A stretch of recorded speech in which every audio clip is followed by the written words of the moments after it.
JS 그룹 53층 펜트하우스에는 불문율이 하나 있었다. 구승연의 공간에 들어온 사람은 반드시 무언가를 잃고 나간다는 것이었다. 자존심이거나 직함이거나 아니면 그보다 더 지키고 싶었던 무언가. 비서실 직원들은 그것을 알기에 그의 층에 배정되는 것을 조용히 두려워했고, 배정된 사람들은 한 달을 버티지 못하고 나갔으며, 나간 사람들은 입을 모아 같은 말을 했다. 그 사람 옆에 오래 있으면 안 된다고.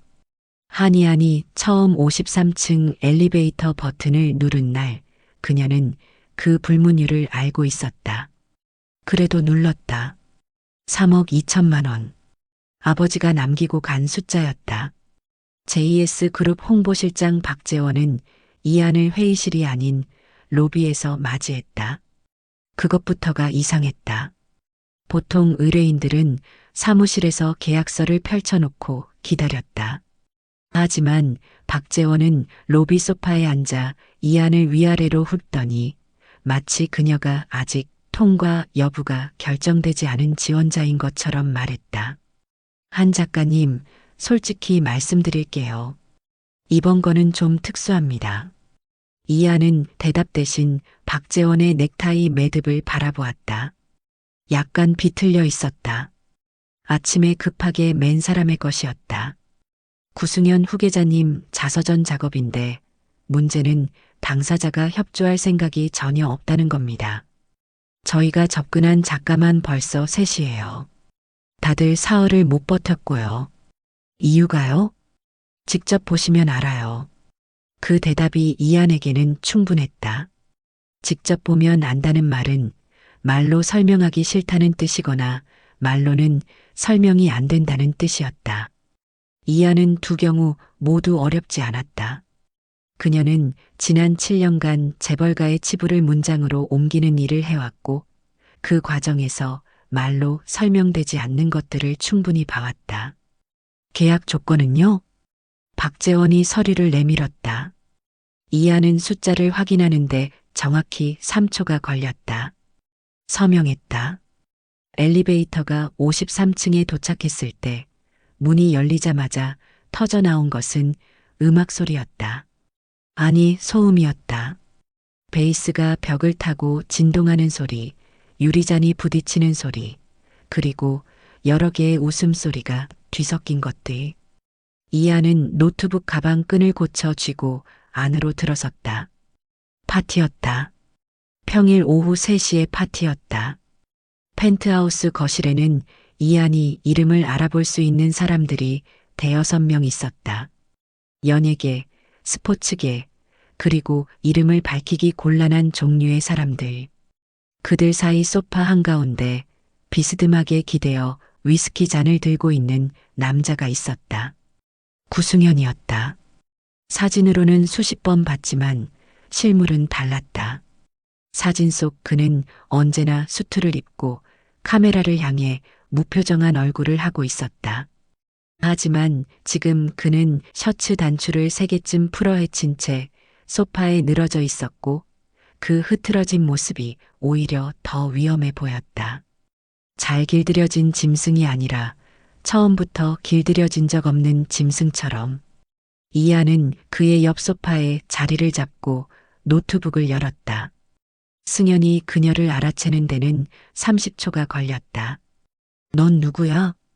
이안은 화면에서 눈을 들지 않았다. 한이안입니다. 오늘부터 자서전 작업 맡은 작가예요. 또 승연이 위스키 잔을 기울이며 낮게 웃었다. 이번엔 며칠이나 버티려고? 계약 기간까지요. 승연의 눈썹이 미세하게 올라갔다. 그는 잠시 이안을 바라보다가 흥미를 잃은 사람처럼 시선을 돌렸다. 그래, 해봐. 재밌을 것 같으면 내가 먼저 말할게. 그날 저녁 승연은 이안을 시험했다. 낯선 여자 둘을 더 불러들이더니 이안이 보는 앞에서 거침없이 굴었다. 이안은 소파 끝에 앉아 노트북을 두드렸다. 승연이 흘낏 그녀를 봤다. 표정 변화가 없었다. 그는 더 크게 웃었고 더 많이 마셨으며 더 노골적으로 굴었다. 이하는 계속 타이핑했다. 자정이 가까워질 무렵 승현은 여자들을 내보내고 이한에게 걸어왔다. 그는 이한의 노트북 화면을 내려다보다가 손을 뻗어 뚜껑을 덮어버렸다. 이한은 덮이는 화면을 바라보았다. 그리고 천천히 고개를 들어 승현을 마주보았다. 내 치부를 문장으로 박제하는 기분이 어때? 승현이 위스키 냄새를 풍기며 낮게 말했다. 내 펜 끝이 내 살을 파고드는 것 같은데. 이하는 잠시 그의 얼굴을 바라보았다. 충혈된 눈, 흐트러진 셔츠깃, 그리고 누군가를 불편하게 만드는데 익숙한 사람의 눈빛. 그녀는 아무것도 느끼지 않으려 했다. 정확히는 아무것도 느끼면 안 된다는 것을 알고 있었다. 제 업무는 JS 그룹 회장님이 시키는 대로 당신을 성인으로 만드는 겁니다. 이한이 말했다. 당신이 실제로 쓰레기든 아니든 상관없어요. 방안이 잠깐 조용해졌다. 승현이 이한을 내려다보는 눈빛이 달라졌다. 조롱도 아니고 분노도 아닌 무언가 다른 것이 스쳐 지나갔다. 이한은 그것을 읽으려 하지 않았다. 읽으면 문장이 되고 문장이 되면 기억이 남는다. 그녀는 덮인 노트북 뚜껑을 다시 열었다. 승현은 한동안 그 자리에 서 있다가 아무 말 없이 침실로 들어갔다. 이하는 새벽 2시까지 타이핑을 했다. 문서에는 오늘 하루 승현이 한 모든 것이 담겼다. 발언, 행동, 그 자리에 있던 사람들의 이름. 그리고 마지막 장면, 그가 노트북 뚜껑을 덮던 순간까지. 딱 하나만 빼고 그 눈빛, 조롱도 분노도 아니었던 그 찰나의 표정. 이하는 커서를 그 자리에 두고 오래 바라보다가 그냥 넘어갔다. 기록하지 않으면 없었던 일이 된다. 아버지가 늘 하던 말이었다. 이하는 그 말이 지금 자신에게 경고처럼 들린다는 것을 애써 무시하며 노트북을 덮었다. 구승현은 아침에 일어나면 가장 먼저 거실을 확인하는 버릇이 생겼다. 정확히는 사흘째 되는 날부터 생긴 버릇이었다. 전날 밤 어떤 상태로 잠들었든 눈을 뜨면 소파 끝에 그녀가 있었다. 노트북을 열고 커피를 옆에 두고 마치 거기가 원래 자기 자리인 것처럼. 승현은 그 모습을 볼 때마다 묘하게 불쾌했다. 쫓아내지 않은 자신이 불쾌한 건지 쫓겨나지 않는 그녀가 불쾌한 건지는 구분하지 않았다. 일주일이 지났다. 승현은 매일 이한을 시험했다. 방식은 다양했다. 새벽 2시에 클럽을 가겠다고 하면 이한은 재킷을 챙겨 따라 나섰고 도박판에 끼겠다고 하면 구석에 자리를 잡고 노트북을 펼쳤으며 불편한 사람들을 잔뜩 불러들여도 이하는 그 모든 장면을 기록했다. 표정 하나 바뀌지 않고 사흘째 되는 날 승현은 이한의 노트북을 들고 베란다로 나갔다. 이게 없으면 일을 못하겠지. 이한이 따라 나왔다. 그녀는 난간에 기댄 채 노트북을 들고 있는 승현을 바라보더니 말했다. 던지셔도 돼요. 백업은 클라우드에 있으니까. 승현은 잠시 이한을 바라보다가 노트북을 돌려줬다. 내던지는 것보다 돌려주는 쪽이 더 불쾌하게 만들 것 같아서였는지 아니면 다른 이유에서였는지 그는 생각하지 않았다. 닷새째 되는 날은 달랐다. 승현이 오후 늦게 펜트하우스로 돌아왔을 때 이한은 창가에 앉아 무언가를 손으로 적고 있었다. 노트북이 아닌 얇은 노트였다. 승현은 그게 눈에 걸렸다. 그는 아무 말 없이 다가가 노트를 빼앗았다. 이한이 처음으로 빠르게 반응했다. 의자에서 일어서며 손을 뻗었지만 승현이 한 발 더 빨랐다. 승현은 노트를 펼쳤다. 그런데 거기에는 아무것도 없었다. 아니, 정확히는 문장이 없었다. 빼곡하게 채워진 것은 숫자였다. 빗상한 일정표처럼 보이는 것들. 날짜와 금액과 잔액이 반복되는 칸들. 승현은 한 줄을 읽었다. 그리고 눈을 들어 이안을 바라봤다. 이안의 표정은 여전히 평온했다. 하지만 그 평온함이 처음과는 달랐다. 아까보다 조금 더 힘이 들어가 있는 평온함이었다. 유지하려고 애쓰는 사람의 것. 승현은 노트를 덮어 돌려줬다. 재밌네. 그가 말했다. 그래서 이 일하는 거야? 이안은 노트를 받아 가방에 넣으며 대답했다. 당신은 왜 이 일을 방해하는 거예요? 승현이 잠깐 멈췄다. 그는 이내 피식 웃었다. 심심하니까. 그 대답이 거짓말이라는 걸 승현 자신도 알고 있었다. 하지만 진짜 이유는 아직 말로 만들기 전이었다. 7일째 되는 날 밤, 승현은 본격적으로 움직였다. 지인을 통해 불러들인 사람들로 거실을 채웠다. 술과 카드패가 테이블 위에 쌓였고 음악 소리가 커졌으며 분위기는 빠르게 거칠어졌다. 승현은 중간중간 이안을 확인했다. 그녀는 소파 구석에서 노트북을 두드리고 있었다. 눈 하나 깜짝하지 않고 승현은 자리에서 일어나 이안의 앞에 섰다. 무섭지 않아? 뭐가요? 이런데 혼자 앉아 있는 게. 이안이 화면에서 눈을 들었다. 승현을 똑바로 바라보는 눈빛은 조용했고 그 조용함 안에는 판단도 두려움도 없었다.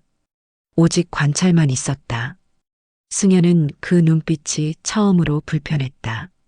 화를 내는 사람이나 눈치를 보는 사람이나 비위를 맞추는 사람은 다뤄봤다.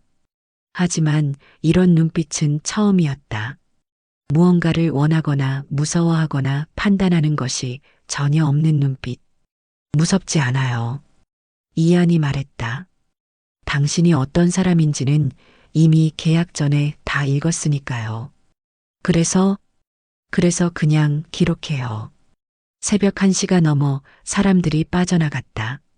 승현은 혼자 남아 술을 마셨고 이안은 정리되지 않은 테이블 옆에서 계속 타이핑을 했다. 거실에는 두 사람과 술 냄새와 꺼지지 않은 조명만 남아 있었다. 승현이 이안의 옆에 앉았다. 가깝게. 이안의 어깨와 그의 어깨 사이가 한 뼘도 되지 않았다. 이안은 타이핑을 멈추지 않았다. 나를 보면 뭘 느껴? 승현이 물었다. 직업적으로요? 아니면 개인적으로요? 둘 다. 이안이 잠시 멈췄다. 그리고 천천히 대답했다. 직업적으로는 쓸 게 많은 사람이요. 개인적으로는? 이안은 대답하지 않았다. 그 침묵이 너무 빠르지도 너무 길지도 않게 이어졌다. 승현은 그 침묵을 읽으려 했지만 읽히지 않았다. 이안의 침묵은 무언가를 숨기는 침묵이 아니라 애초에 아무것도 내어주지 않는 침묵이었다. 승현은 이안의 노트북 화면을 내려다보았다. 오늘 하루가 문장으로 정리되어 있었다. 자신이 한 말, 자신이 불러들인 사람들, 자신이 마신 술의 종류까지. 낱낱이, 그러나 감정 없이. 이게 다 책에 들어가? 편집은 나중에 해요. 그럼 지금은 전부 남기는 거야? 네. 승현은 화면을 바라보다가 낮게 말했다. 나 별로 안 좋게 쓰고 싶지 않아?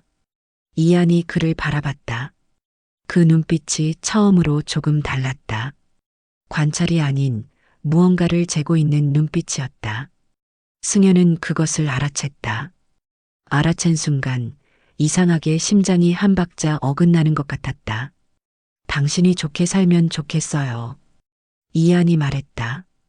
그것뿐이었다. 더도 덜도 없는 대답이었다. 그런데 승현은 그 짧은 문장이 어째서인지 오래 남았다. 이안이 화장실에 간 사이 승현은 혼자 그녀의 노트북 화면을 바라봤다. 오늘 자신이 한 모든 것이 거기 있었다. 추하고 유치하고 의미 없는 것들이 문장이 되어 있었다. 누군가 자신의 하루를 이렇게 꼼꼼하게 기록한 것은 처음이었다. 감시가 아니라 기록. 판단이 아니라 서술. 승현은 이안이 돌아오는 발소리를 들으며 시선을 돌렸다. 쫓아내야 한다. 그렇게 생각했다. 이 여자가 계속 여기 있으면 안 된다. 그런데 왜인지 그 생각과 반대 방향으로 손이 움직여 그는 이안을 위한 커피를 한 잔 더 내렸다. 열흘째 되는 날 JS 그룹 홍보실에서 연락이 왔다. 중간 점검이었다. 박재원이 보낸 메시지는 짧았다. 진행 상황 보고 요망. 초고 방향성 확인 필요.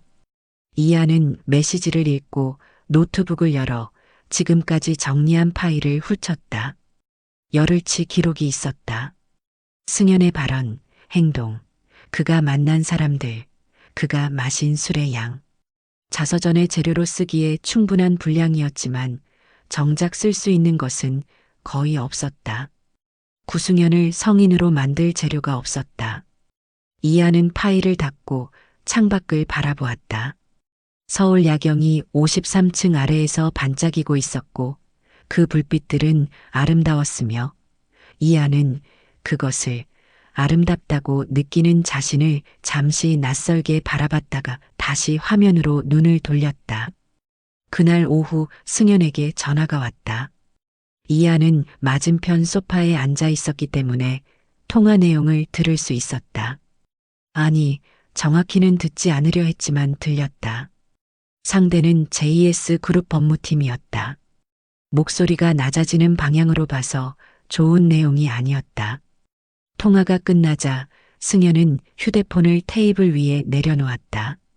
조용하게. 평소 그가 물건을 다루는 방식과 달리 지나치게 조용하게. 나가 있어. 이안은 노트북을 덮고 일어섰다. 그런데 복도로 나가다 멈췄다. 현관 쪽 신발장 옆에 세워진 우산 하나가 눈에 걸렸다. 창밖을 보니 비가 내리기 시작하고 있었다. 이안은 잠시 서 있다가 그냥 복도 바닥에 등을 기대고 앉았다. 20분쯤 지났을 때 승연이 문을 열었다. 복도에 앉아있는 이안을 보고 그는 눈썹을 찌푸렸다. 왜 거기 있어? 비 와서요. 승연은 잠시 이안을 내려다보다가 뭔가를 말하려다 말고 안으로 들어갔다. 이안이 따라 들어오는 것을 막지 않았다. 저녁 무렵 승연은 나갔다. 이안도 따라갔다. 그가 향한 곳은 클럽도 도박장도 아니었다. 강남 외곽의 낡은 건물 지하, 거의 간판도 없는 작은 술집이었다. 승연은 구석 자리에 앉아 혼자 마셨고 이안은 두 테이블 떨어진 자리에 앉아 노트북을 열었다.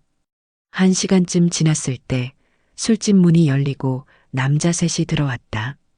이안은 그들을 알아봤다. JS 그룹 계열사 임원들이었다.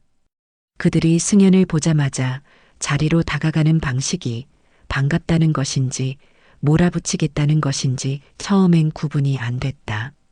하지만 목소리가 낮게 깔리고 승연의 어깨가 뒤로 당겨지는 것을 보면서 이안은 파악했다. 몰아붙이는 쪽이었다. 내용은 단편적으로만 들렸다. 지분, 위임장, 다음 달 이사회, 그리고 이안이 한 번도 들어본 적 없는 사람 이름 하나. 들릴 때마다 승연의 턱선이 굳어졌다. 그는 마시던 잔을 내려놓지 않은 채 그들의 말을 들었고 대답은 거의 하지 않았으며 대답할 때는 낮고 짧게만 했다. 이안의 손가락이 키보드 위에 올라가 있었다.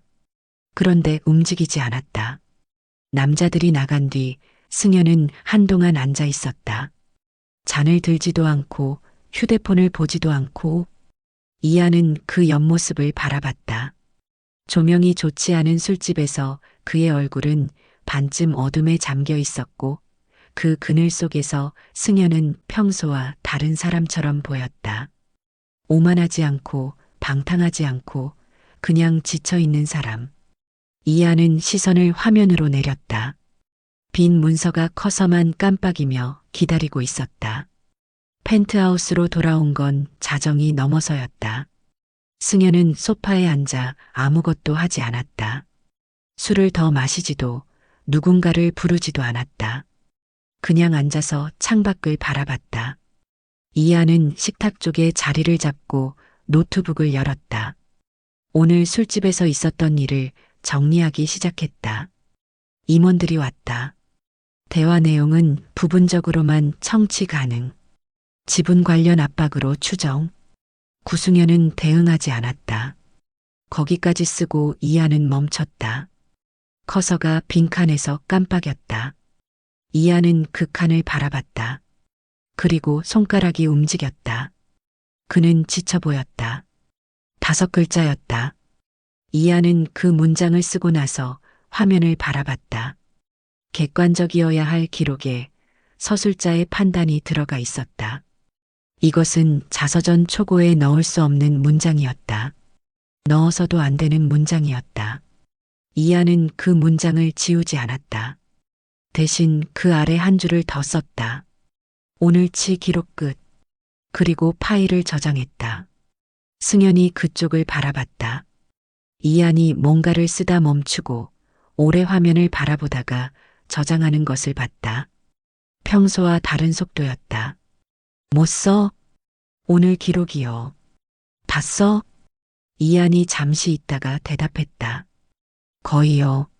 승현은 더 묻지 않았다. 이한도 더 말하지 않았다.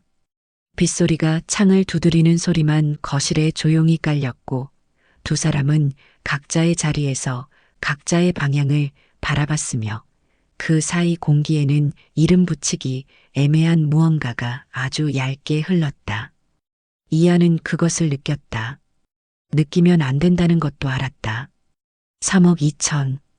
그녀는 속으로 숫자를 불렀다. 아버지가 남긴 숫자. 이 남자 옆에 앉아 있어야 하는 이유. 이것 말고는 아무것도 없었다. 이것 말고는 아무것도 있으면 안 됐다. 그런데 오늘 쓴 그 5글자가 자꾸만 눈앞에 떠올랐다. 그는 지쳐 보였다. 다음 날 아침 이하는 가장 먼저 어젯밤 파일을 열었다. 그 문장은 여전히 거기 있었다. 이하는 한동안 바라봤다. 그리고 닫았다. 지우지 않은 채로. 부엌에서 커피 내리는 소리가 났다. 승현이 일어난 것이었다. 이하는 노트북을 열고 오늘치 빈 문서를 만들었다. 새로운 날이었다. 어젯밤 쓴 5글자와는 아무 상관없는 새로운 날. 그렇게 생각하기로 했다. 15째 되는 날은 비가 왔다. 아침부터 하늘이 낮게 깔려 있었고 오후가 되자 빗소리가 창을 두드리기 시작했으며 저녁 무렵에는 폭우가 됐다. 이하는 식탁에 앉아 노트북을 열어두고 있었지만 타이핑은 하지 않았다. 승현이 아침부터 나타나지 않았기 때문이었다. 침실 문은 닫혀 있었고 아무 소리도 나지 않았으며 이한이 두드렸을 때도 대답이 없었다. 이한은 박재원에게 짧은 메시지를 보냈다. 오늘 일정 확인 요청. 돌아온 답장은 더 짧았다. 오늘은 그냥 두세요.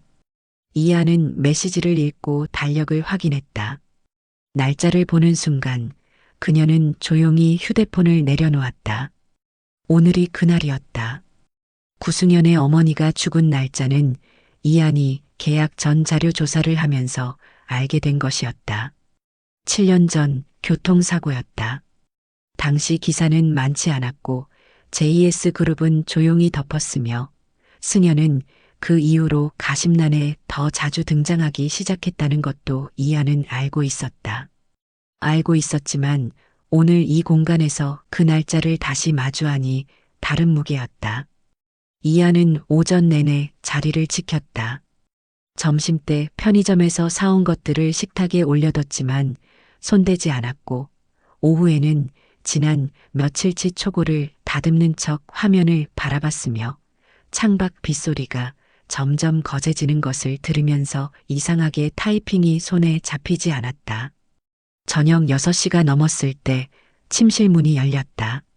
승현이 나왔다. 수트도 아니고 평소의 캐주얼도 아닌 그냥 흰 셔츠에 면바지였다. 머리카락이 흐트러져 있었고 면도를 하지 않은 턱선이 거칠었으며 맨발로 마룻바닥을 걷는 소리가 거실에 조용히 울렸다. 그는 냉장고를 열었다가 아무것도 꺼내지 않고 닫았고 창가로 가서 빗속의 서울을 내려다봤다. 이하는 노트북에서 눈을 들지 않았다. 승현은 한동안 창밖을 바라보다가 소파에 앉았다. 이안과 같은 소파였다. 평소보다 가까운 자리에. 이하는 그것을 의식했지만 자리를 옮기지 않았다.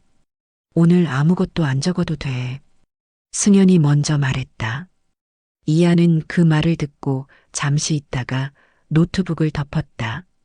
어떤 계산도 없이 그냥 덮었다. 두 사람은 한동안 아무 말 없이 앉아 있었다. 빗소리만 창을 두드렸다. 승현은 등받이에 머리를 기대고 천장을 바라봤고 이하는 덮인 노트북 위에 손을 올려두고 정면을 봤다. 이 침묵은 지금까지의 침묵과 달랐다. 긴장이 없었다. 7살 때 승현이 갑자기 말했다. 어머니가 나한테 피아노를 가르치려 했어. 이하는 돌아보지 않았다. 나는 싫다고 했고 어머니는 억지로 앉혀놨는데 나는 건반을 두드리는 척만 하고 실제로는 손을 올려놓기만 했거든. 그게 어머니는 왜인지 엄청 웃겼나 봐. 한참을 웃었어. 그 웃음소리가 기억나. 승현은 말을 멈췄다. 이하는 아무 말도 하지 않았다. 채워야 할 침묵이 아니라는 걸 알았기 때문이었다. 오늘 같은 날엔 그 웃음소리가 자꾸 나. 그가 낮게 덧붙였다.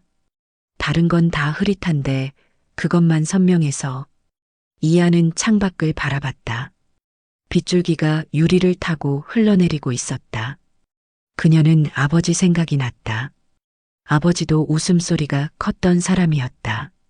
작은 출판사 창고에서 이한이 처음 쓴 문장을 읽고 별것도 아닌 10살짜리 문장에 배꼽을 잡고 웃던 사람. 이한은 그 생각을 밀어냈다. 지금은 그럴 때가 아니었다. 어머니가 어떤 분이었어요? 이한이 물었다. 계획된 질문이 아니었다. 그냥 나왔다. 승현이 천천히 고개를 돌려 이한을 바라봤다. 이한도 그를 바라봤다. 처음으로 서로를 똑바로 바라보는 시간이 길어졌다. 웃음이 컸어. 승현이 말했다. 이 집안에서 유일하게 진짜로 웃는 사람이었는데 시간이 얼마나 흘렀는지 몰랐다. 승현은 말을 이어갔다. 처음에는 짧게, 그 다음에는 조금 더 길게. 어머니가 좋아하던 음식, 어머니가 유일하게 무서워하던 것, 어머니가 사고 나던 날 아침 마지막으로 나눈 대화. 이하는 들었다. 노트북을 열지 않은 채로, 손으로 적지 않은 채로 그냥 들었다. 어느 순간 승현의 목소리가 낮아졌다. 그는 소파에 등을 기대다가 천천히 옆으로 기울었고 이하는 그것을 느끼면서도 피하지 않았으며 그의 머리가 그녀의 어깨에 닿는 순간 두 사람 모두 움직이지 않았다. 이하는 정면을 바라봤다. 심장이 평소와 다른 속도로 뛰고 있었다. 이것은 기록해야 하는 장면이 아니었다. 아니, 기록할 수 없는 장면이었다. 얼마쯤 지났을 때 승현이 작게 말했다. 피곤하다. 이하는 대답하지 않았다. 대신 천천히 손을 들어 그의 머리카락을 한번 쓸어 넘겼다. 차가운 손이었다. 승현이 미세하게 굳었다가 이내 풀렸다. 이건 자서전에 쓰지 않을게요. 이한이 말했다. 낮고 조용하게. 왜? 승현이 물었다. 당신의 약점이니까요. 긴 침묵이 흘렀다. 빗소리가 조금 잦아들었다. 승현은 눈을 감은 채 아무 말도 하지 않았고 이하는 손을 내리지 않은 채 창밖을 바라봤으며 두 사람은 그 상태로 오래 있었다. 나중에 이하는 그날 밤 자신이 정확히 무엇을 느꼈는지 정리할 수 없었다. 연민이라고 하기엔 너무 가까웠고 직업적 판단이라고 하기엔 너무 따뜻했으며 다른 어떤 이름을 붙이기엔 아직 너무 잃은 것이었다. 단 하나만 알고 있었다. 오늘 밤은 3억 2천과 아무 상관없이 여기 앉아 있었다는 것을. 승연이 잠든 건 자정이 넘어서였다. 이하는 조심스럽게 자리에서 일어나 식탁으로 돌아갔다. 노트북을 열었다. 오늘치 빈 문서가 기다리고 있었다. 이하는 커서를 바라보다가 오늘 있었던 일을 적기 시작했다. 날짜, 날씨, 승연이 침실에서 나온 시간, 그리고 두 사람이 소파에 앉아 있었다는 사실. 거기서 멈췄다. 그 뒤에 있었던 것들은 쓰지 않았다. 어머니의 웃음소리도, 7살의 피아노도, 그의 머리카락의 감촉도 하나도 쓰지 않았다. 파일을 저장하고 닫으면서 이하는 처음으로 생각했다. 기록하지 않은 것들이 쌓이기 시작하면 나는 어떻게 되는 걸까? 자서전 초고가 완성된 건 26째 되는 날이었다. 이하는 파일을 박재원에게 전송하고 노트북을 덮었다. 그리고 처음으로 등받이에 몸을 기댔다. 26일치 기록이 문서 하나에 담겨 있었다. 승연의 발언, 행동, 그가 만난 사람들, 그가 보여준 것들. 편집을 거치면 그럭저럭 쓸만한 자서전이 될 것이었다. JS 그룹이 원하는 방향으로 구승현을 오해받은 후계자로 만들기에 충분한 분량이었다. 이하는 그 파일 안에 없는 것들을 생각했다. 7살의 피아노, 어머니의 웃음소리, 술집 구석에서 혼자 임원들의 말을 듣던 옆모습. 그리고 그는 지쳐 보였다. 는 5글자. 그것들은 파일 안에 없었다. 이안의 노트북 어딘가에 따로 저장된 파일 안에만 있었다. 아무에게도 보내지 않을, 자서전에 넣지 않을, 이안 혼자만 아는 기록들. 그녀는 그 파일의 존재를 오래 생각하지 않기로 했다. 박재원의 답장은 다음 날 왔다. 수고하셨습니다. 최종 검토 후 잔금 처리 예정. 계약 종료 절차 안내드리겠습니다. 이하는 메시지를 읽고 짐을 싸기 시작했다. 많지 않았다. 노트북과 충전기, 여분의 옷 몇 벌, 그리고 아버지의 비상한 일정표가 적힌 노트. 26일 동안 펜트하우스에 있었지만 이한이 가져온 것들은 처음과 달라진 게 없었다. 늘어난 것도 줄어든 것도 없었다. 그렇게 생각했다. 승연이 거실로 나온 건 이한이 가방을 닫을 때였다. 그는 이한의 가방을 보고 멈췄다.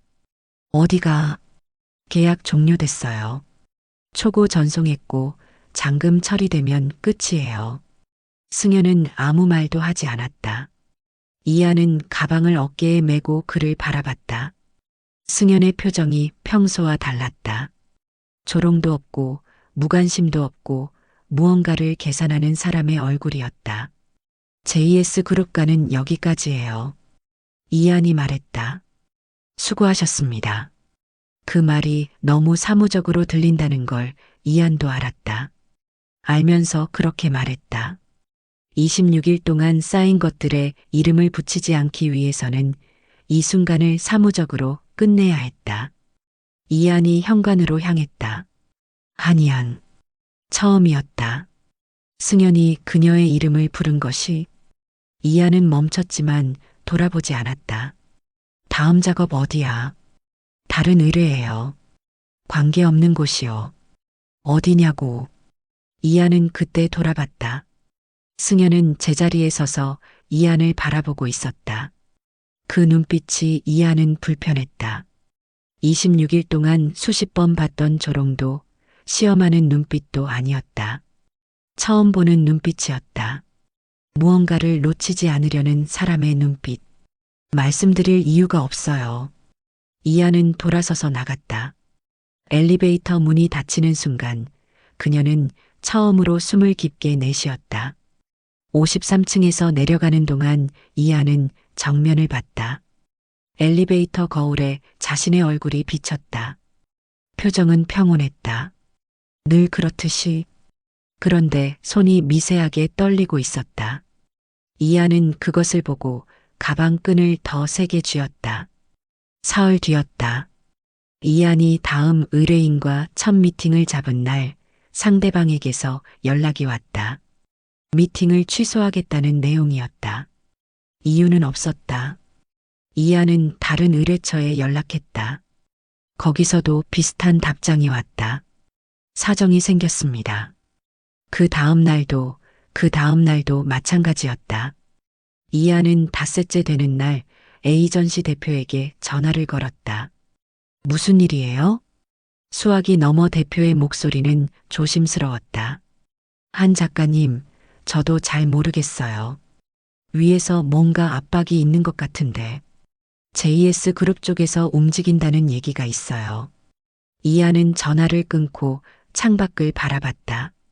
그날 저녁 승연에게서 문자가 왔다. 번호는 저장되어 있지 않았지만 이하는 알아봤다. 돌아와. 이하는 문자를 읽고 휴대폰을 테이블 위에 내려놓았다. 심장이 빠르게 뛰었다. 분노인지 다른 무언가인지 구분이 안 되는 속도로. 싫어. 짧게 답장을 보냈다. 다음 날 아침 이한의 자취방 초인종이 울렸다. 문을 열자 승연이 서 있었다. 수트 차림이었고 머리카락은 단정했으며 마치 업무차 방문한 사람처럼 이한을 바라봤다. 이한은 문을 더 열지 않았다. 어떻게 알고 왔어요? 알면 안 돼? 여기까지 찾아올 이유가 없잖아요. 승연은 잠시 이한을 바라보다가 말했다. 계약 조건을 바꾸려고. 계약은 종료됐어요. 새 계약이야. 그가 말을 이었다. 기간 없음. 보수는 내가 원하는 대로. 대신 JS 그룹 자서전이 아니라 나 개인 전속 작가. 이하는 그 말을 듣고 문틀을 잡은 손에 힘을 줬다. 거절이에요. 내 다음 의뢰 다 막혔잖아. 이한의 눈빛이 달라졌다. 승연은 그것을 봤다. 피하지 않았다. 내가 막은 거야. 그가 말했다. 부정도 변명도 없이. 그리고 내가 풀 수도 있어. 두 사람 사이에 침묵이 떨어졌다. 이하는 승연을 바라봤다. 그의 눈빛에는 협박과 간청이 기묘하게 섞여 있었다. 이것이 잘못됐다는 걸 알면서도 멈추지 못하는 사람의 눈빛. 이하는 문을 닫으려 했다. 승연이 문틀에 손을 얹었다. 한이한, 나는 내가 기록하지 않은 것들을 알고 있어. 이한의 손이 멈췄다. 내가 파일에 넣지 않은 것들. 그가 낮게 말했다. 그게 뭔지 너도 알잖아. 이한은 그날 밤 오래 앉아 있었다.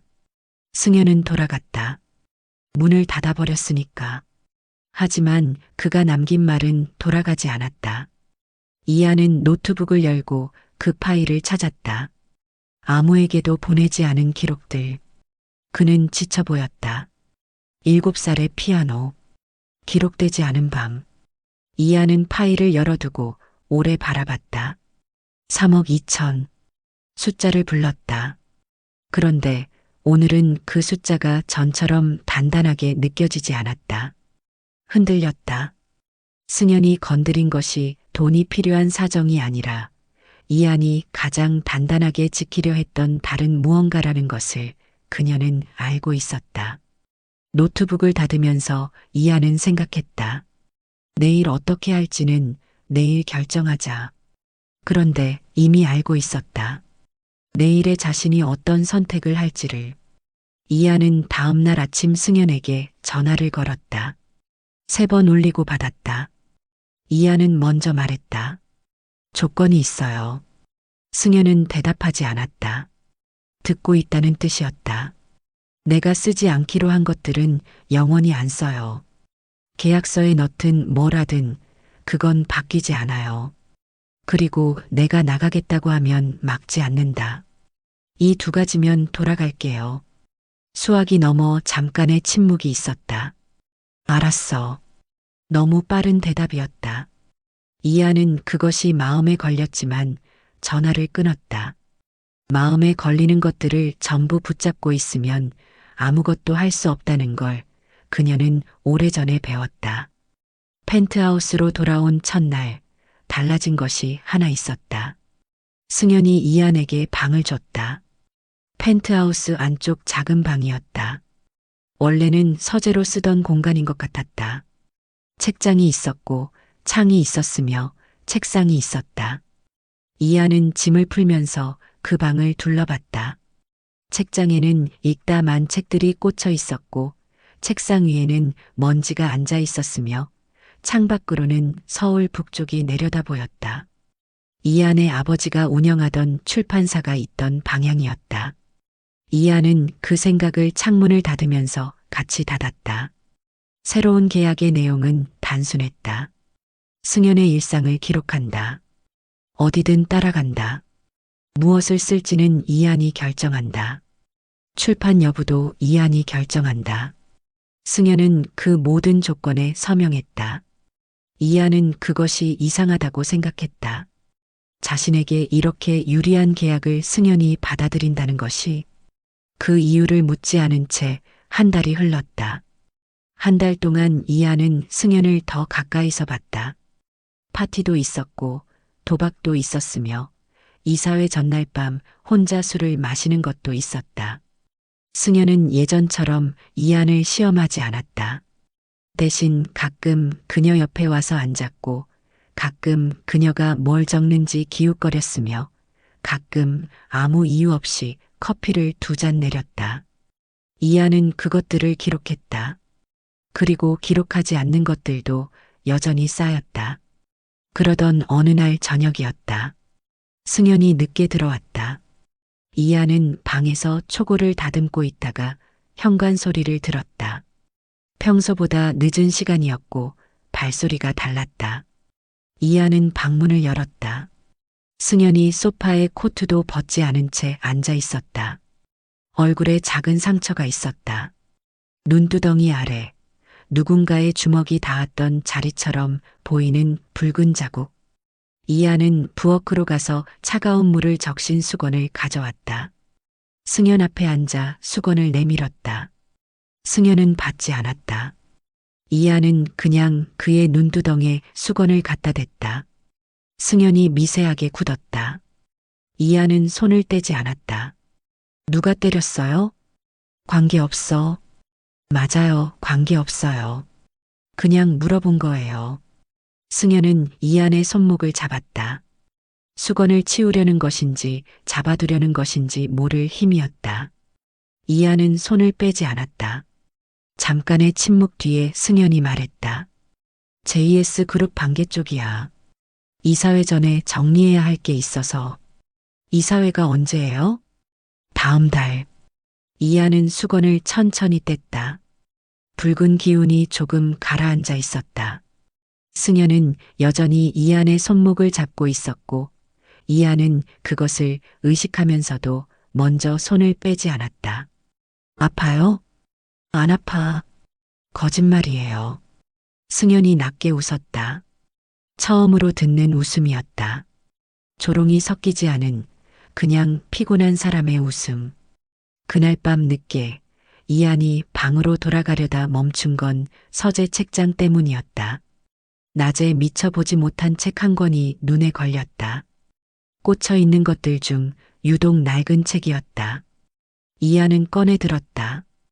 표지가 거의 닳아 있었고 제목은 희미했으며 펼치자 누렇게 변한 페이지 안쪽에 손글씨가 있었다. 승연에게 내가 지치는 날 이 페이지를 펴라. 엄마가. 이안은 그 문장을 읽고 책을 덮었다. 손이 떨렸다. 이안은 그것을 느끼면서 책을 천천히 제자리에 꽂았다. 숨을 한번 깊게 들이마셨다. 이 남자가 왜 이 방을 서재로 쓰다가 닫아뒀는지, 왜 이안에게 이 방을 줬는지, 왜 이 책을 꺼내지 않고 꽂아만 뒀는지. 이안은 이제 알 것 같았다. 그리고 동시에 알고 싶지 않았다. 알면 문장이 되고 문장이 되면 감정이 된다. 감정이 되면 그것은 이미 기록할 수 없는 영역으로 넘어간다. 이안이 지난 7년간 지켜온 경계가 바로 그 지점이었다. 아버지, 나 지금 그 집 아들 옆에 있어. 이하는 그 생각이 올라오는 걸 느꼈다. 언젠가 한번 올라왔다가 억지로 밀어냈던 그 생각이 이번에는 더 선명하게 왔다.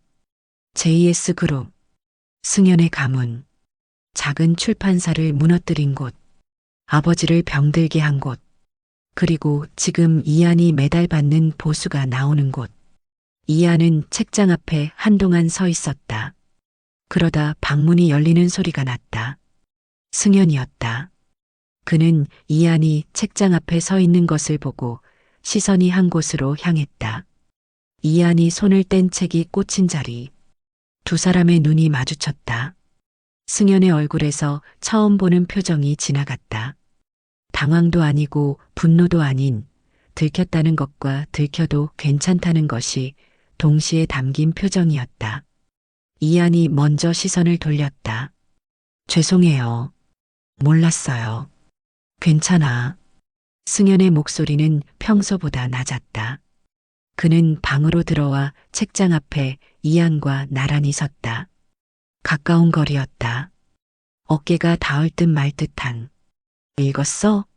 첫 줄만요. 승연은 아무 말도 하지 않았다. 이한도 하지 않았다. 두 사람은 책장을 바라보며 서 있었고 빗소리가 다시 창을 두드리기 시작했으며 이한은 이 순간을 기록해야 한다는 생각과 절대 기록하면 안 된다는 생각이 동시에 되는 것을 느꼈다. 결국 어느 쪽도 이기지 못한 채 그냥 서 있었다. 그날 밤 이한은 오래 잠들지 못했다. 천장을 바라보면서 아버지 생각을 했다. 창고처럼 작은 출판사 안에서 누렇게 변한 원고를 들고 웃던 얼굴. 병이 깊어지면서도 이한에게 말하지 않았던 사람. 그리고 죽고 나서야 노트에 전부 적어뒀던 사람. 이한은 눈을 감았다. 승연의 어머니도 그런 사람이었을 것 같다는 생각이 들었다. 가장 힘든 것을 말하지 않고 웃음소리만 크게 남긴 사람. 그 생각이 드는 순간 이한은 처음으로 자신이 위험한 곳에 와 있다는 것을 정확히 알았다. 돈 때문이 아니었다. 아버지의 빚 때문만이 아니었다. 이한이 지금 이 방에 누워있는 이유가 3억 2천이라는 숫자만으로는 더 이상 설명이 되지 않았다. 이한은 그 사실을 인정하지 않으려 눈을 더 꽉 감았다. 이사회가 열리기 사흘 전이었다. 승연은 그날부터 달라졌다. 파티도 없었고 도박도 없었으며 새벽에 클럽을 가겠다는 말도 없었다. 대신 서재에 틀어박혀 서류를 검토했고 전화를 길게 했으며 밤늦게까지 불을 켜두었다. 이하는 그 변화를 기록했다. 방탕한 후계자가 아니라 싸움을 준비하는 사람의 모습이었다. 이하는 그것을 보면서 처음으로 생각했다. 이 사람이 스스로를 망가뜨리는 것은 망가지고 싶어서가 아닐 수도 있다고. 이사회 전날 밤이었다. 승연이 서재에서 나온 건 자정이 넘어서였다. 이하는 거실 식탁에서 초고를 다듬고 있었다. 승연은 냉장고를 열었다가 닫고 창가로 갔다가 돌아왔으며 소파에 앉았다가 일어섰다. 이하는 그 움직임들을 화면에서 눈을 들지 않은 채 느꼈다. 잠이 안 와. 승연이 말했다.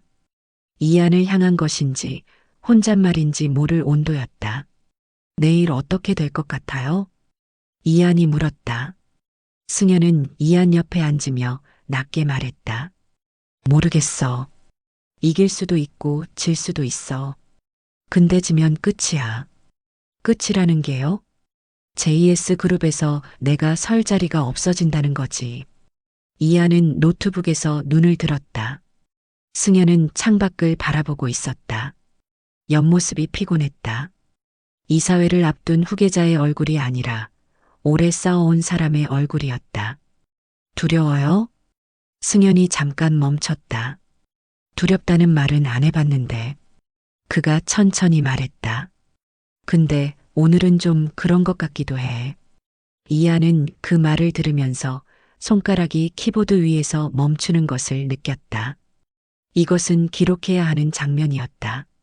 후계자가 처음으로 두렵다고 말하는 순간 자서전에 넣을 수 있는 가장 인간적인 장면. 그런데 손이 움직이지 않았다. 이하나. 승연이 처음으로 이름을 그렇게 불렀다. 성도 없이, 작가라는 호칭도 없이. 이하는 그것을 들으면서 노트북을 덮었다. 의식하지 않은 채로 그냥 덮었다. 내일 이사회 끝나고 나한테 아직 있을 거야? 이하는 그 질문의 무게를 느꼈다. 이기든 지든 상관없이 내일 이후에도 곁에 있을 것인지를 묻는 말이었다. 이것은 전속 작가 계약에 대한 질문이 아니었다. 있을게요. 이한이 대답했다. 계산하지 않고 나온 말이었다. 나오고 나서야 이한은 그 말이 3억 2천과 아무 상관없는 대답이었다는 것을 알았다. 승현은 아무 말도 하지 않았다. 대신 이한의 노트북 옆에 놓인 손 위에 자신의 손을 올렸다. 가볍게 잠깐. 그리고 곧 뗐다. 이하는 그 감촉이 손등에 남는 것을 느끼면서 정면을 바라봤다. 두 사람은 한동안 아무 말 없이 앉아 있었다. 빗소리도 없었고 음악도 없었으며 오직 서울의 불빛만이 창밖에서 반짝였다. 이하는 이 침묵이 지금까지의 어떤 침묵과도 다르다는 것을 알았다. 긴장이 없었다. 싸움도 없었다. 그냥 두 사람이 같은 방향을 바라보고 있는 침묵이었다. 처음이었다. 이사회는 오전 10시에 시작됐다. 이하는 건물 로비에서 기다렸다. 승현이 올라가기 전 잠깐 돌아봤다. 말은 없었다. 이한도 말하지 않았다. 그냥 눈이 마주쳤고 승현이 엘리베이터에 탔으며 문이 닫혔다. 이하는 로비 소파에 앉아 노트북을 열었다. 타이핑을 하려고 했지만 커서만 깜빡였다. 1시간이 지났다. 2시간이 지났다. 이하는 커피를 한 잔 마셨고 초고 파일을 열었다가 닫았으며 창밖을 바라봤다가 다시 화면을 봤다. 3시간이 지났을 때 엘리베이터 문이 열렸다. 승현이었다. 이하는 그의 얼굴을 보는 순간 결과를 알았다. 지지 않았다. 이긴 것도 아니었다. 그 중간 어딘가의 얼굴이었다. 지쳐 있었고 동시에 무언가를 내려놓은 사람처럼 가벼워 보이기도 했다. 승현은 이한에게 걸어왔다. 그리고 이한 앞에 서서 말했다. 끝났어. 어떻게 됐어요? 버텼어. 지분은 지켰고 대신 많이 내줬어. 완전히 이긴 건 아닌데. 승현이 짧게 웃었다. 살아는 있어. 이하는 그 말을 들으면서 가슴 어딘가가 조용히 풀리는 것을 느꼈다. 그것이 안도라는 감정이라는 것을 이하는 이번에는 부정하지 않았다. 승현이 이한의 노트북을 내려다봤다. 오늘치 기록했어? 못했어요. 왜? 이하는 잠시 있다가 솔직하게 말했다. 손이 안 움직였어요. 승현은 그 말을 듣고 이한을 바라봤다. 오래 바라봤다. 이한도 시선을 피하지 않았다. 두 사람이 이렇게 오래 눈을 마주친 것은 처음이었다. 승현의 눈빛에는 지금까지 이한이 한 번도 읽지 못했던 것이 있었다. 읽으려 하지 않았던 것이 아니라 지금까지 거기 없었던 것이었다. 무방비였다. 오만하지도 시험하지도 소유하려 하지도 않는 그냥 한 사람이 다른 한 사람을 바라보는 눈빛. 승현이 먼저 시선을 내렸다. 배고파. 밥 먹으러 가자. 이하는 노트북을 닫으며 일어섰다. 그것뿐이었다. 고백도 없었고 선언도 없었으며 이름 붙일 수 있는 어떤 말도 없었다. 그런데 이하는 로비를 나서면서 처음으로 이 사람 옆에 있는 것이 두렵지 않다는 것을 느꼈다. 두렵지 않다는 것이 오히려 더 위험하다는 것도 알면서 그날 밤 이하는 오랜만에 일찍 잠들었다. 자려고 누웠을 때 아버지 생각이 났다. JS그룹, 승연의 가문, 아버지의 빚. 이 모든 것이 연결되어 있다는 사실은 변하지 않았다. 이안이 이 사람 옆에 있어야 하는 이유와 이 사람 옆에 있고 싶은 마음이 이제 따로 존재하고 있다는 것도 변하지 않았다. 이안은 눈을 감으면서 생각했다. 언젠가는 말해야 할 것이다. 아버지에 대해, JS그룹에 대해, 그리고 자신이 왜 처음 이 일을 시작했는지에 대해. 그런데 오늘은 아니었다. 오늘은 그냥 손이 움직이지 않았던 하루였다. 그 이후로 무언가가 달라졌다. 크게 달라진 것은 없었다.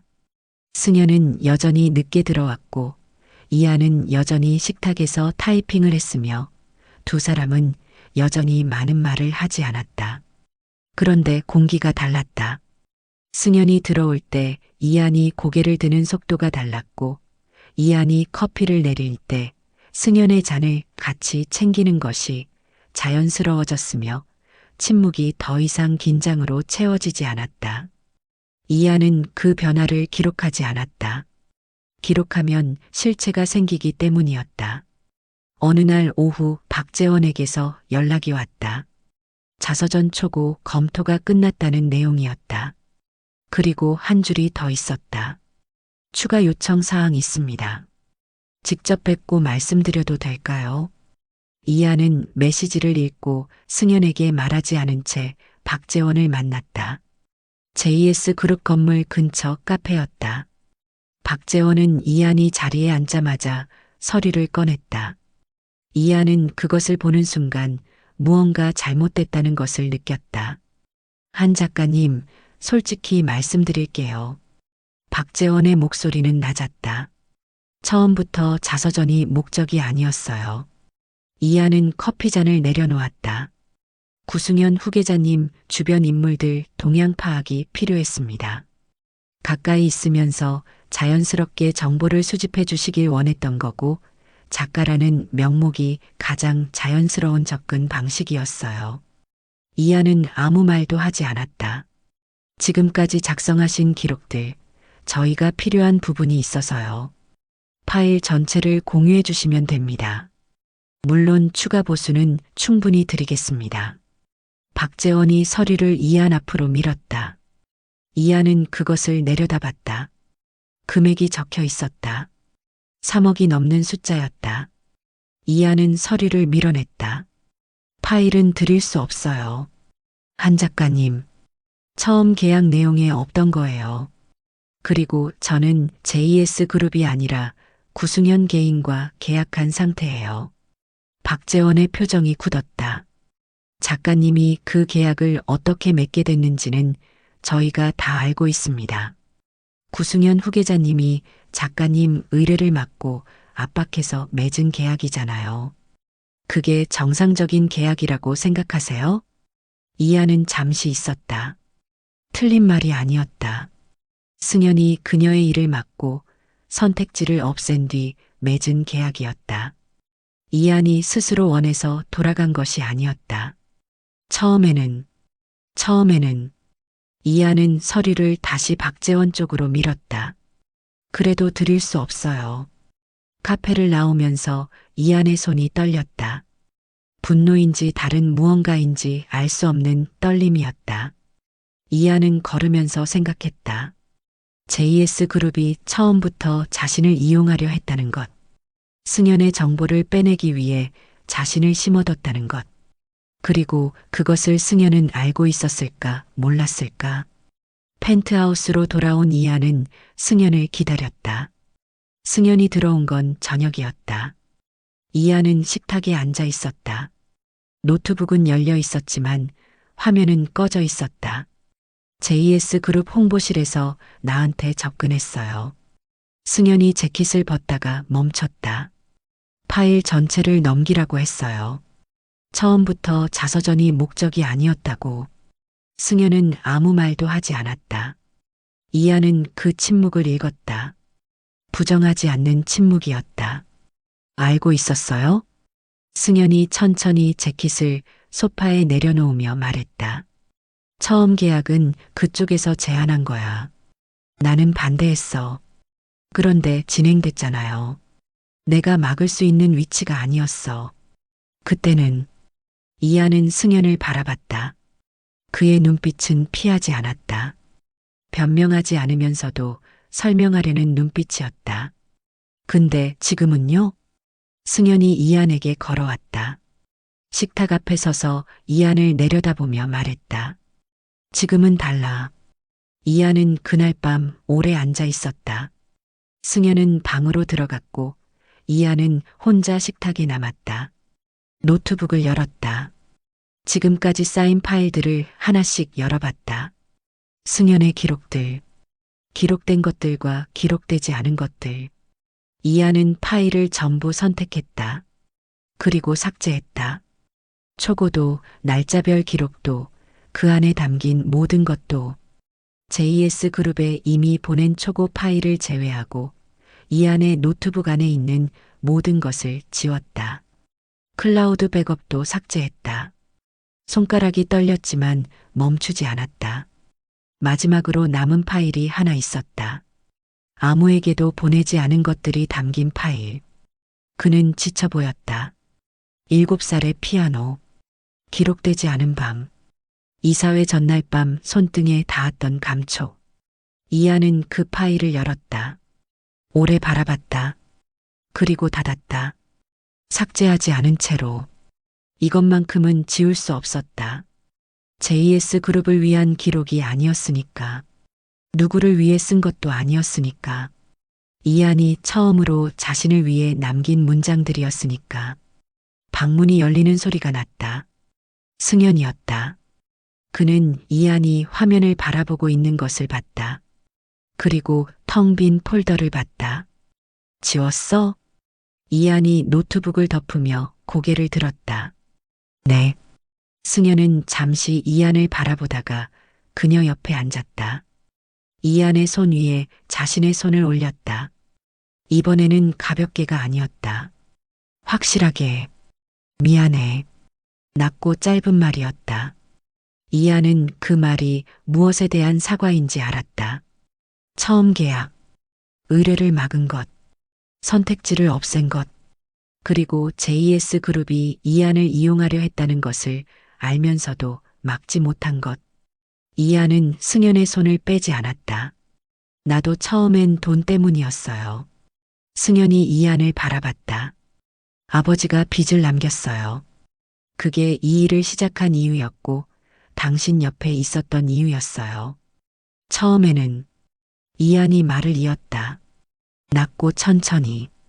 근데 지금은 그것만이 아니에요. 그게 문제예요. 승연은 아무 말도 하지 않았다. 대신 이한의 손을 더 단단하게 쥐었다. 이한은 그 손의 무게를 느끼면서 창밖을 바라봤다. 서울의 불빛이 오늘따라 선명했다. 그날 밤 이한은 오랫동안 잠들지 못했다. 아직 말하지 않은 것이 있었다. JS 그룹과 아버지의 이야기. 승연의 가문이 아버지의 출판사를 무너뜨렸다는 것. 이한이 이 일을 시작한 진짜 이유. 그것을 말하는 순간 무언가가 끝날 수도 있었다. 아니면 무언가가 시작될 수도 있었다. 이한은 천장을 바라보면서 생각했다. 말해야 한다. 근데 오늘은 아니다. 그런데 이번에는 오늘이 아니라는 것이 도망치는 것처럼 느껴지지 않았다. 그냥 아직 준비가 안 된 것이었다. 그 차이를 이하는 처음으로 구분할 수 있었다. 노트북 안에 남겨둔 파일 하나가 생각났다. 삭제하지 않은 것. 이한이 처음으로 자신을 위해 남긴 기록들. 내일은 거기에 한 줄을 더 써야겠다고 생각하면서 이한은 눈을 감았다. 말해야 한다고 생각한 지 사흘이 지났다. 이한은 그 사흘 동안 3번 입을 열었다가 닫았다. 한 번은 승연이 커피를 내리는 뒷모습을 보면서였고, 한 번은 나란히 소파에 앉아 창밖을 바라보다가였으며, 한 번은 승연이 먼저 잠든 새벽에 그의 옆모습을 바라보다가였다. 3번 모두 말이 목까지 올라왔다가 내려갔다. 이하는 그 이유를 알고 있었다. 말하고 나면 달라질 것이기 때문이었다. 좋은 방향으로든 나쁜 방향으로든 지금 이 상태가 끝나기 때문이었다. 나흘째 되는 날 저녁 승연이 먼저 말을 꺼냈다. 그는 퇴근하고 들어오자마자 이안 앞에 앉았다. 평소와 달리 재킷을 벗지도 않은 채였다. 이안은 그 모습을 보고 노트북을 덮었다. 할 말 있어. 승연이 말했다. 이안은 기다렸다. JS 그룹 쪽에서 움직이고 있어. 이안 씨 아버지 얘기. 이안의 손이 노트북 위에서 멈췄다. 한민규 씨, 이안 씨 아버지 맞지? 이안은 대답하지 않았다. 대답할 필요가 없었다. 승연의 눈빛이 이미 알고 있다는 것을 말하고 있었다. JS 그룹 계열사가 출판사 계약을 파기한 거, 그게 아버지 병을 악화시킨 거, 나는 알고 있었어. 이안의 가슴이 조용히 내려앉았다. 언제부터요? 이안 씨가 처음 여기 왔을 때부터. 침묵이 내려앉았다. 이안은 승연을 바라봤다. 그의 얼굴에는 변명이 없었다. 알면서 말하지 않았다는 것, 그리고 그것이 잘못됐다는 것을 알고 있는 사람의 얼굴이었다. 그래서요. 이안이 낮게 말했다. 알면서 왜 말 안 했어요? 말하면 떠날 것 같아서. 그 대답이 너무 솔직해서 이안은 잠시 아무 말도 할 수 없었다. 오만하지도 변명하지도 않은 대답이었다. 그냥 사실이었다. 이안은 자리에서 일어섰다. 승연도 일어섰다. 이안아, 잠깐만요. 이안은 창가로 걸어갔다. 서울 야경이 53층 아래에서 반짝이고 있었다. 이안은 그것을 바라보면서 숨을 골랐다. 분노가 있었다. 당연히 있었다. 7년 동안 아버지의 빚을 갚으면서 이 일이 싫으면서도 해왔던 시간들이 한꺼번에 올라왔다. 그런데 그것만이 아니었다. 승연도 알고 있었다는 것. 이안이 왜 여기 왔는지, 왜 이 일을 하는지, 왜 이 집안이 싫은지. 알면서도 커피를 2잔 내렸고, 알면서도 손등에 손을 올렸으며, 알면서도 이사회 전날 밤 두렵다고 말했다. 이안은 창문에 이마를 기댔다. 유리가 차가웠다. 그 차가움이 이상하게 이안을 진정시켰다. 아버지가 돌아가신 날 이안이 말했다. 창밖을 바라보면서 서재에서 노트를 찾았어요. 출판사가 무너지던 과정이 전부 적혀 있었어요. 힘들다는 말을 한 번도 안 하셨는데 노트에는 다 있었어요. 승연은 아무 말도 하지 않았다. 그때 결심했어요. 감정은 글에 담지 않겠다고. 담으면 읽히고 읽히면 잃는다고. 그래서 7년 동안 타인의 글만 썼어요. 내 문장은 단 한 줄도 없이. 이안이 창에서 이마를 뗐다. 돌아봤다. 승연이 그 자리에 서 있었다. 평소의 그가 아니었다. 오만하지도 방탕하지도 시험하지도 않는 그냥 한 사람이 다른 한 사람의 말을 듣고 있는 모습이었다. 근데 당신 기록하면서 이안이 말을 이었다. 처음으로 지우지 않은 문장이 생겼어요. 승연이 이안에게 걸어왔다. 천천히 한 걸음씩. 이안은 피하지 않았다. 승연이 이안 앞에 멈춰섰다. 두 사람 사이의 거리가 한 뼘도 되지 않았다. 그 문장이 뭐야? 이안은 잠시 그를 바라봤다. 그리고 말했다. 그는 지쳐 보였다. 방안이 조용해졌다. 승연은 그 말을 듣고 한동안 이안을 바라봤다. 이안도 시선을 피하지 않았다. 그 짧은 침묵 안에서 두 사람은 서로가 무슨 말을 하고 있는지 알고 있었다. 그것만이에요? 이안이 낮게 물었다. 아니면 더 있어요? 승연은 대답 대신 이안의 얼굴을 감쌌다. 두 손으로 조심스럽게. 이안은 그 손의 온기를 느끼면서 눈을 감지 않았다. 나는 승연이 말했다. 목소리가 낮고 느렸다. 내가 처음 여기 왔을 때부터 내 눈빛이 신경 쓰였어. 판단하지 않는 눈빛. 그게 불편했는데 어느 순간부터 그 눈빛이 없으면 안 될 것 같았어. 이하는 아무 말도 하지 않았다. 내가 쓰지 않기로 한 것들. 승연이 말을 이었다. 그게 나한테는 내가 나를 사람으로 봤다는 증거야. 기록할 가치가 없어서 뺀 게 아니라 너무 소중해서 뺀 거잖아. 이안의 눈가가 뜨거워졌다. 이안은 그것을 느끼면서 놀랐다. 7년 동안 울지 않았다. 감정을 글에 담지 않은 것처럼 감정을 얼굴에 담지도 않았다. 그런데 지금 이 순간 눈가가 뜨거웠다. 승연이 이안의 이마에 자신의 이마를 맞댔다. 미안해. 아버지 일도 처음 계약도 내 선택지를 없앤 것도 전부 다. 이안은 눈을 감았다. 알아요. 그래도 있을 거야? 내 옆에. 이안은 잠시 있었다. 3억 2천을 생각했다. 아버지의 노트를 생각했다. 7년 동안 타인의 글만 썼던 시간을 생각했다. 그리고 지우지 않은 파일 안의 문장들을 생각했다. 이하는 눈을 떴다. 승연의 얼굴이 가까이 있었다. 이하는 그 얼굴을 바라보면서 처음으로 손을 들어 그의 셔츠 깃을 잡았다. 대답 대신 승연이 이하의 입술을 찾았다. 이하는 피하지 않았다.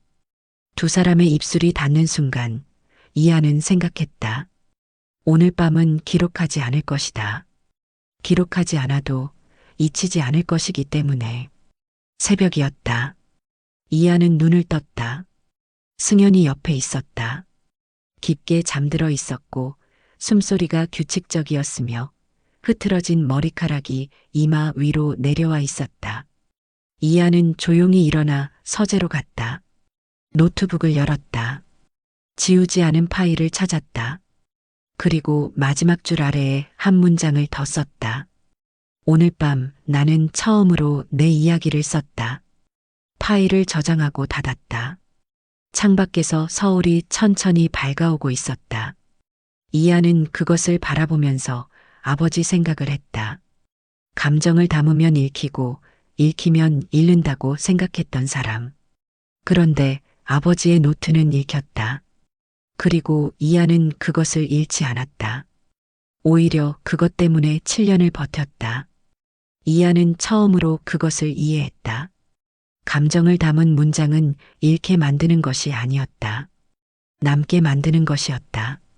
서재 책장에 꽂힌 낡은 책이 눈에 들어왔다. 승연의 어머니가 남긴 책. 이하는 자리에서 일어나 그 책을 꺼냈다. 펼치지 않았다. 그냥 손에 들고 창밖을 바라봤다.